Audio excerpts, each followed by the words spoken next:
Hey friends, welcome back to the Play on Purpose series. Thank you so much for joining me all the way to video number 4.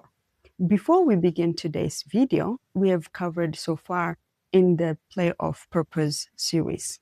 Video number 1, we talked about how nature is God's playground and play is your child's identity lab.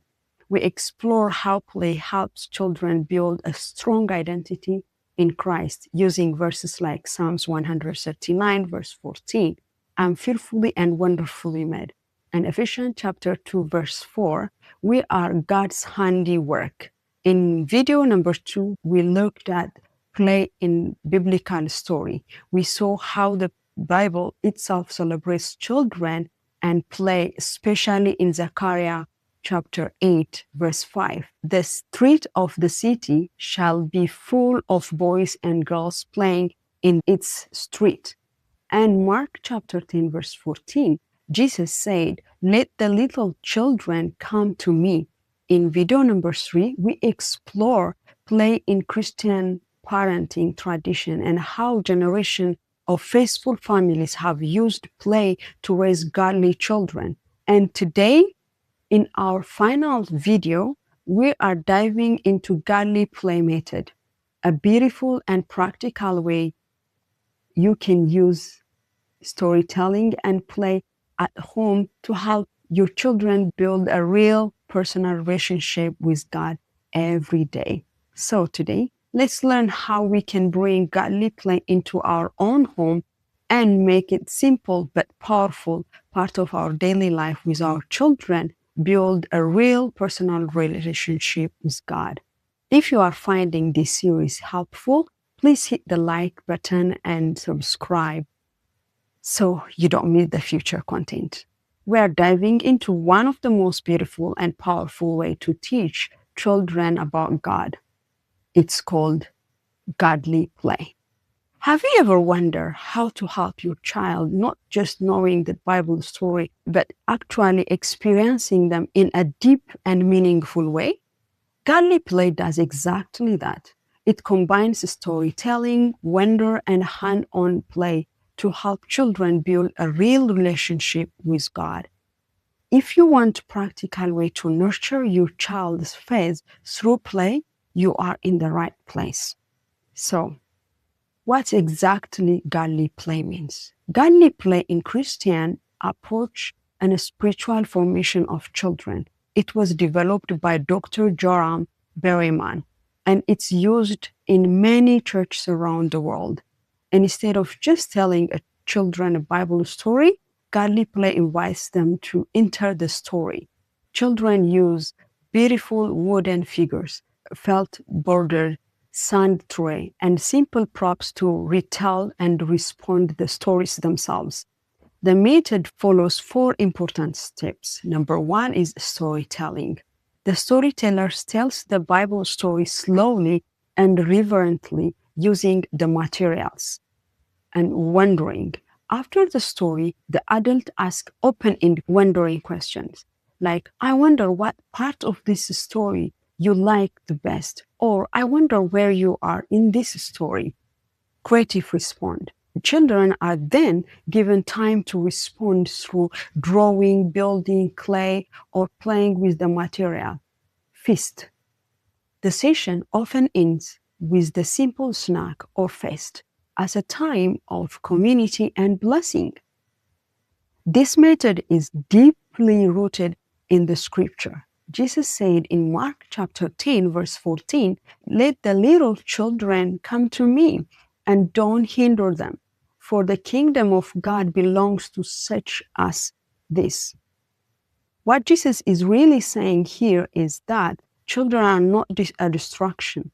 They are deeply welcome in his presence. Their simple faith, trust, and openness are actually a model for all of us.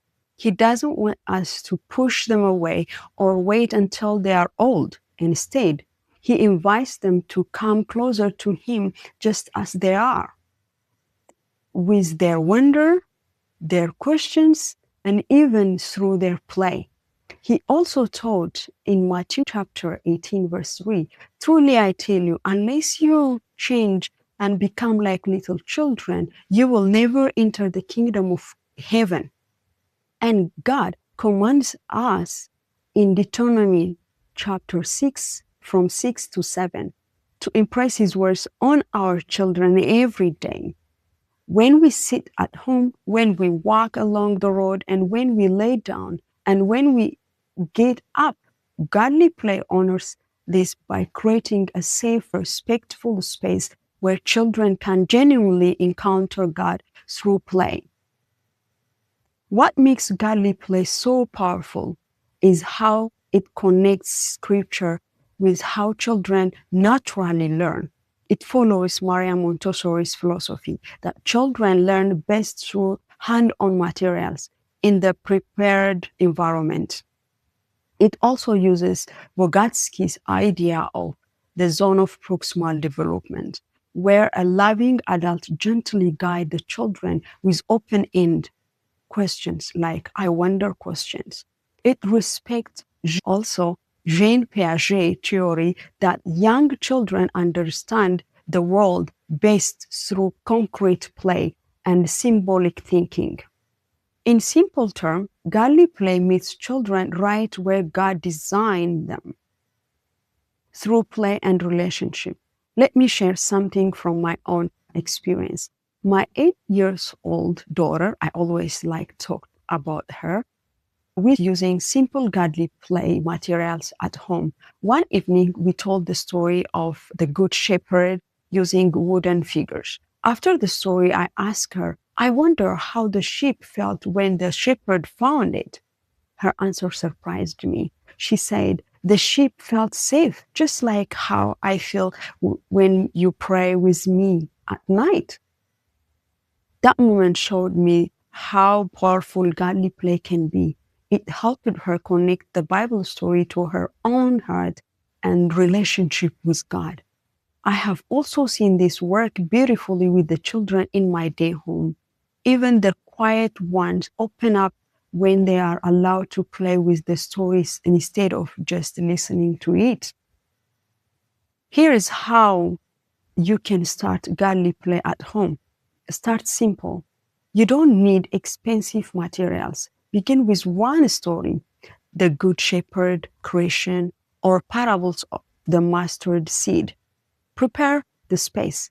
Create a calm corner with a small table or rug, your materials, and candle or cross.